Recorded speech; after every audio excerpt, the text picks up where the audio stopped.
Hello friends, crack BPSC में आप लोगों का स्वागत है। आज हम लोग बिहार का जो पॉलिटिकल सिस्टम है, मतलब बिहार का जो पॉलिटी है, उस पर डिस्कस करेंगे। नेशनल पॉलिटी पे नहीं जाएंगे, जो भी बिहार का पॉलिटी है उस पर। और पॉलिटी में भी गवर्नर, जो बिहार का डिफरेंट डिफरेंट गवर्नर हैं, या फिर जो भी फैक्ट्स है गवर्नर से रिलेटेड बिहार का, हम लोग वो डिस्कस करेंगे। हम लोग नेशनल जो भी प्रोविज़न है, कॉन्स्टिट्यूशनल प्रोविज़न, ज़्यादा नहीं जाएंगे उसमें, क्योंकि फिर वो क्योंकि बिहार का गवर्नर से रिलेटेड हम लोग डिस्कस कर रहे हैं, तो फिर अगर नेशनल में जाते हैं तो वीडियो बहुत लंबा खींचेगा और फिर वो इररिलेवेंट हो जाएगा। हाँ, अगर आपको गवर्नर पे एमसीक्यू प्रैक्टिस करना है तो आप टेलीग्राम चैनल से जुड़िए, और वहाँ पे हम लोगों ने पॉलिटी पे 300 एमसीक्यू डाला है, आप देख लीजिए।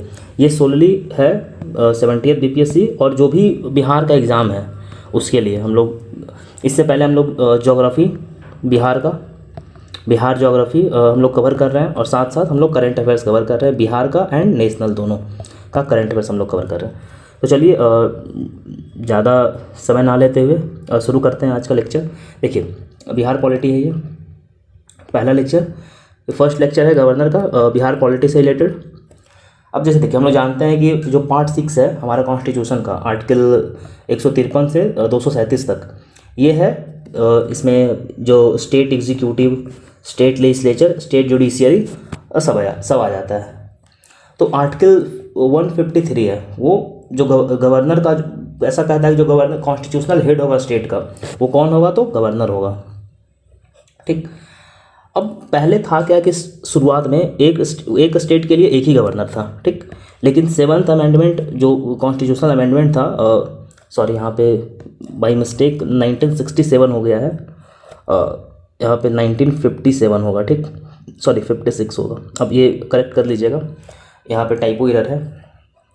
तो सेम पर्सन, अब जैसे कि मान लीजिए कि कोई गवर्नर है, ठीक, तो बिहार का भी गवर्नर हो सकता है, और वो वेस्ट बंगाल का भी हो सकता है, यूपी का भी हो सकता है, मतलब 2 से और उससे ज़्यादा स्टेट का भी गवर्नर हो सकता है। ये किस कॉन्स्टिट्यूशनल अमेंडमेंट से जोड़ा गया था? तो 7वां कॉन्स्टिट्यूशनल अमेंडमेंट एक्ट से जोड़ा गया था 1956। ये ध्यान रखिएगा। यहाँ पे एरर था पीडीएफ में, मैं पीडीएफ में सही कर दूंगा। आगे चलते हैं। 155 आर्टिकल, जैसा कि अपॉइंटमेंट है, प्रेसिडेंट अपॉइंट करता है हैंड एंड सील देके गवर्नर को, इन हैंड एंड सील, तो ये ध्यान रखिएगा। क्वालिफिकेशन गवर्नर का क्या है? तो सिटीजन ऑफ इंडिया होना चाहिए और 35 साल एज होना चाहिए। टर्म्स ऑफ ऑफिस क्या है? तो ये होल्ड करेगा ऑफिस प्रेसिडेंट के प्लेजर पे, मतलब कि प्रेसिडेंट कभी भी चाहे तो हटा सकता है। रेजिग्नेशन देगा, प्रेसिडेंट को रिजाइन करेगा, जब भी रेजिग्नेशन देना होगा तो गवर्नर को ये सीधा प्रेसिडेंट को रिजाइन करेगा। और टर्म 5 साल होता है, नॉर्मली टर्म 5 साल होता है, उससे पहले भी हटा दिया जाता है, वो प्रेसिडेंट के डिस्क्रिप्शन पे है। मतलब काउंसिल ऑफ मिनिस्टर प्रेसिडेंट को रिकमेंड करता है नॉर्मली। और ये 5 साल कब से होगा? तो जब से वो ऑफिस में इंटर करेगा, ये ध्यान रखिएगा, जब से वो ऑफिस में इंटर करेगा। मान लीजिए कि आज प्रेसिडेंट का अपॉइंटमेंट होता है, ठीक, और ये ऑफिस में इंटर करते हैं 2 दिन के बाद, तो ये 2 दिन के बाद से इनका 5 साल का टर्म जोड़ा जाएगा, ठीक, ये ध्यान रखिए। अब देखिए, गवर्नर का जो ओथ होता है वो आर्टिकल 159 सेकेंड शेड्यूल में दिया है, जैसे गवर्नर का, प्रेसिडेंट का, सबका ओथ सेकेंड शेड्यूल में कॉन्स्टिट्यूशन का है। अब इसका ओथ कौन? तो जो chief justice of high court होता है वो गवर्नर का ओथ दिलवाते हैं, या फिर अगर chief justice of high court नहीं है तो जो सीनियर मोस्ट जज अवेलेबल होगा हाई कोर्ट में, कंसर्न हाई कोर्ट, मान लीजिए बिहार का जो गवर्नर है उनका ओथ दिलवाना होगा, तो जो पटना हाई कोर्ट के जो चीफ जस्टिस होंगे वो ओथ दिलवाएंगे। नहीं तो अगर पटना हाई कोर्ट के चीफ जस्टिस नहीं है तो जो सीनियर मोस्ट जज होंगे हाई कोर्ट में वो गवर्नर का ओथ दिलवाएंगे, ठीक। अब जैसे देखिए, आर्टिकल 168 में गवर्नर जैसे पार्ट होता है लेजिस्लेचर का, जैसे प्रेसिडेंट पार्लियामेंट का पार्ट होता है, लोकसभा, राज्यसभा और प्रेसिडेंट ये पार्लियामेंट का पार्ट होता है, वैसे ही स्टेट लेजिस्लेचर का गवर्नर पार्ट होता है। ऑर्डिनेंस मेकिंग पावर 213 में है गवर्नर का, जैसे कि 123 में प्रेसिडेंट का ऑर्डिनेंस मेकिंग पावर है, उसी तरीके से जुडिशियल पावर 161 में है, जो पार्डन ये सब करता है, और डिस्क्रिशनरी पावर 163 में। हम लोग डिटेल में नहीं जा रहे हैं, ये सब नेशनल वाले में देखेंगे। अब चलिए बिहार से रिलेटेड हम लोग देखते हैं। अब जैसा कि हम लोग जानते हैं कि 12 दिसंबर 1911 को दिल्ली दरबार हुआ था। अब वहाँ पे जो जॉर्ज पंचम, जॉर्ज 5 भी बोलते हैं, जॉर्ज 5 एंड क्वीन मैरी, तो इन्होंने अनाउंस किया था कि सेपरेट स्टेट बनाने का बिहार, ठीक। तो बिहार का जो सेपरेट स्टेट बनाने का डिमांड कब अनाउंस किया गया था? तो 12 दिसंबर 1911 को किया गया था, ठीक। उस समय बिहार के जब बिहार का जब अनाउंसमेंट हुआ था तो उस समय गवर्नर जनरल कौन थे? तो हार्डिंग थे, ठीक, चार्ल्स हार्डिंग, ये ध्यान रखिएगा, ठीक। अब 22 मार्च 1912 को बिहार इस्टेब्लिश हुआ था। इस्टेब्लिश का मतलब जो बाउंड्रीज सेपरेट हुआ था, बाउंड्री बना था, ये मान लीजिए वेस्ट बंगाल है तो जो बाउंड्री बना था बिहार का ये 1912 22 मार्च को ही बना था, जो बिहार डे मनाया जाता है। और कौन से एक्ट से? तो गवर्नमेंट ऑफ इंडिया एक्ट 1912। जो गवर्नमेंट ऑफ इंडिया एक्ट 1912 से बिहार का बाउंड्री डिमार्केट होता है, फॉर्मेशन होता है। और ये कब होता है? तो 22 मार्च 1912 को, ये ध्यान रखिएगा। अब आगे देखते हैं। देखिए उस वक्त होता क्या था कि जो लेफ्टिनेंट गवर्नर होते थे, ठीक, बिहार को जब स्टेट का दर्जा मिला था तो बिहार में लेफ्टिनेंट गवर्नर था। जो हम लोग देखते हैं ना कि 1861 का जो एक्ट था, गवर्नमेंट ऑफ इंडिया एक्ट 1861, उसके तहत जो ऐसे मद्रास ये सब का गवर्नर होता था, लेकिन जो छोटे स्टेट होते थे उसका गवर्नर ये लेफ्टिनेंट गवर्नर होता था। तो बिहार के जो पहले गवर्नर थे, लेफ्टिनेंट गवर्नर सॉरी, वो थे चार्ल्स स्टुअर्ट बेली, ठीक। ये 1 अप्रैल 1912 से 1915 तक थे। टेन्योर याद रखने की जरूरत नहीं है, बस ये याद रखिए कि कौन थे। तो चार्ल्स स्टुअर्ट बेली थे, ये ध्यान रखिएगा, ये इंपॉर्टेंट है। चार्ल्स स्टुअर्ट बेली बहुत इंपॉर्टेंट है, एग्जाम में आपको डायरेक्ट क्वेश्चन मिल जाएगा इससे, ये ध्यान रखिएगा कौन थे। तो चार्ल्स स्टुअर्ट बेली, ठीक। और लास्ट गवर्नर कौन थे? तो एडवर्ड एल्विट गेट, ये थे, ये ध्यान रखिएगा, नाम याद रखिएगा। इन्हीं के टाइम पे जो चंपारण सत्याग्रह, सॉरी, इन्हीं के टाइम पे चंपारण सत्याग्रह हुआ था, ये ध्यान रखिएगा। एडवर्ड गेट के ही टाइम पे चंपारण सत्याग्रह हुआ था, ठीक। तो और फिर 29 दिसंबर 2020 को जो लेफ्टिनेंट गवर्नर का पोस्ट है वो हटा दिया जाता है और उसके बाद फिर बिहार में नॉर्मल गवर्नर हो जाते हैं, ठीक। तो जो पहला बिहार के गवर्नर थे, ये ध्यान रखिए, फर्स्ट गवर्नर ऑफ बिहार कौन थे? तो सत्येंद्र प्रसन्न सिन्हा, ये थे, सत्येंद्र प्रसन्न सिन्हा, ये थे बिहार के पहले गवर्नर, ठीक। ये 1920 से लेके 1921 तक रहे थे, 29 दिसंबर 1920 से 30 दिसंबर 1921 तक सत्येंद्र प्रसाद सिन्हा जी रहे थे, ठीक। अब हम लोग आगे देखते हैं। अब देखिए जैसे जब बिहार और उड़ीसा तो एक साथ था, ठीक, बिहार और उड़ीसा एक साथ था, तो बिहार और उड़ीसा को 1936 में अलग कर दिया जाता है। 1936 में अलग कर दिया जाता है, गवर्नमेंट ऑफ इंडिया एक्ट 1935 आता है, उससे बिहार और उड़ीसा को अलग कर दिया जाता है। तो जब बिहार और उड़ीसा को अलग किया जाता है तो बिहार के उस वक्त गवर्नर होते हैं कौन? तो जेम्स डेविड स्टीफन होते हैं। ये 1932 से लेकर के 1936 तक गवर्नर थे बिहार के, जेम्स डेविड स्टीफन थे, उस वक्त बिहार के गवर्नर रहते हैं, ये ध्यान रखिएगा। अगर एग्जाम में ऐसा क्वेश्चन आता है कि बिहार और उड़ीसा जब अलग हुआ था तो बिहार के गवर्नर कौन थे? तो जेम्स डेविड स्टीफन थे। बिहार के पहले गवर्नर कौन थे? तो सत्येंद्र प्रसन्न सिन्हा थे। पहले लेफ्टिनेंट गवर्नर कौन थे? तो चार्ल्स स्टुअर्ट बेली थे। और आखिरी लेफ्टिनेंट गवर्नर कौन थे? तो एडवर्ड एल्विट गेट थे। या ऐसे पूछ देगा कि चंपारण सत्याग्रह के बाद बिहार के लेफ्टिनेंट गवर्नर कौन थे? तो चार्ल्स एल्बर्ट गेट थे। ये फैक्ट देखिए, बीपीएससी में फैक्ट पूछता है, एकदम ध्यान रखिएगा, ये सब फैक्ट बहुत इंपॉर्टेंट है। सारा जो भी बिहार का एग्जाम होता है सब में ऐसा फैक्ट आपको देखने को मिल जाएगा, इस तरीके का फैक्ट। तो बिहार के आखिरी गवर्नर कौन थे? मतलब आखिरी गवर्नर मतलब इंडिपेंडेंस से पहले, आज़ादी से पहले, तो सर ह्यूज डो, ये आखिरी गवर्नर थे, ठीक, बिहार के, ये ध्यान रखिएगा। चलिए हम लोग आगे देखते हैं। अब देखिए, भारत 15 अगस्त 1947 को आज़ाद हो जाता है और ये जो ह्यूज रो थे ये 14 अगस्त तक ही बिहार के गवर्नर रहते हैं। तो 15 अगस्त को नए गवर्नर बनते हैं। कौन बनते हैं? जयराम दास दौलत राम, ये बिहार के पहले गवर्नर बनते हैं।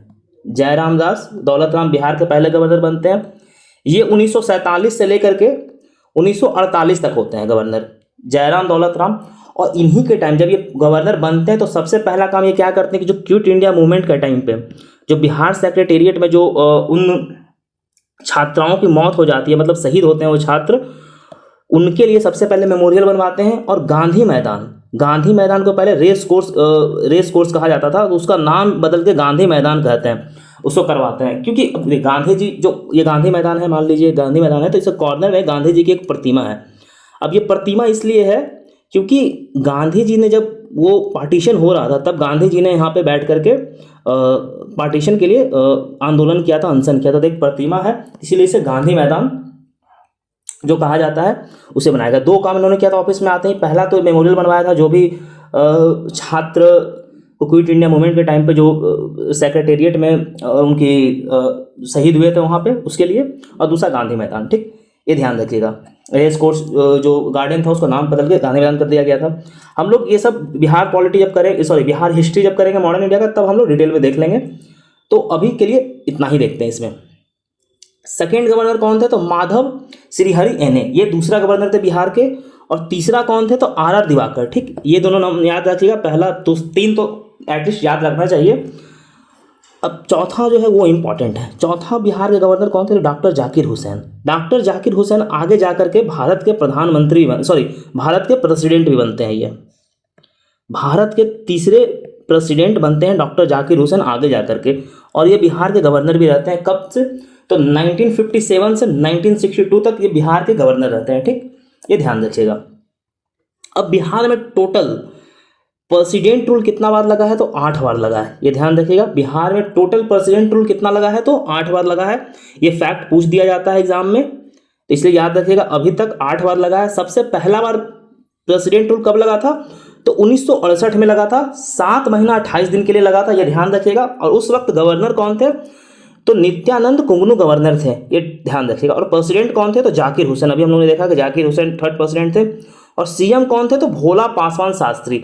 भोला पासवान शास्त्री ही बिहार के पहले फर्स्ट दलित सीएम भी हैं। ये ध्यान रखिएगा, फर्स्ट दलित सीएम भी है बिहार के पहले भोला पासवान शास्त्री। ठीक, सबसे पहला फर्स्ट टाइम प्रेसिडेंट रूल कब लगता है? किस गवर्नर के टाइम पे? तो नित्यानंद कुगनू के टाइम पे लगता है। और उस वक्त प्रेसिडेंट कौन होते हैं? तो जाकिर हुसैन होते हैं, जो कि वो पहले बिहार के चौथे गवर्नर भी रह चुके हैं।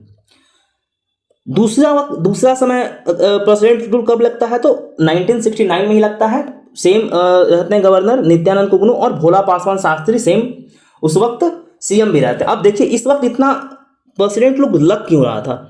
अब हम लोग देखते हैं कि 1964 में नेहरू जी का देहांत हो जाता है, और 1967 में जब आप बिहार का नहीं, नेशनल पॉलिटिक्स भी पढ़िएगा, पॉलिटिकल पार्टी का सिस्टम जब पढ़िएगा, तो यहाँ पे क्या होता है ना कि रीजनल पार्टी का राइज होता है, डिफरेंट रीजनल पार्टी का राइज होता है। उसका कारण क्या है कि ग्रीन रेवोल्यूशन होता है। ग्रीन रेवोल्यूशन के कारण रीजनल पार्टी का राइज होता है। तो जब रीजनल पार्टी का राइज होता है तो रीजनल पार्टी डिमांड, तो बहुत से जो नेता होते हैं वो इसमें एंटी डिफेक्शन बहुत ज़्यादा लगने लगता है, क्योंकि जब रीजनल पार्टी का राइज होगा तो सब अपना अपना डिमांड करेगा। और इससे पहले कांग्रेस था, तो कांग्रेस स्टेट में भी रूल कर रहा था और सेंटर में भी रूल कर रहा था। लेकिन 1967 के बाद क्या होता है कि कांग्रेस बहुत सारे स्टेट में इलेक्शन हारती है, फर्स्ट टाइम ऐसा होता है, और शायद हारती है। तो इसी कारण से इस वक्त हम लोग ऐसा देखते हैं कि एंटी डिफेक्शन बहुत ज़्यादा होने लगता है। आपने सुना होगा ये हरियाणा का आया राम गया राम का एक हिस्सा, वो इसी वक्त का है, आया राम गया राम का हिस्सा। तो इसलिए हम लोग देखते हैं कि बिहार में भी इसका प्रभाव होता है, और इस वक्त इतने ज़्यादा प्रेसिडेंट रूल बिहार में लगता है। ठीक, अब इससे रिलेटेड कुछ फैक्ट्स और देखते हैं। आखिरी बार प्रेसिडेंट रूल बिहार में कब लगा था? तो 8 महीना 17 दिन के लिए लगा था, जो कि सर्वाधिक है।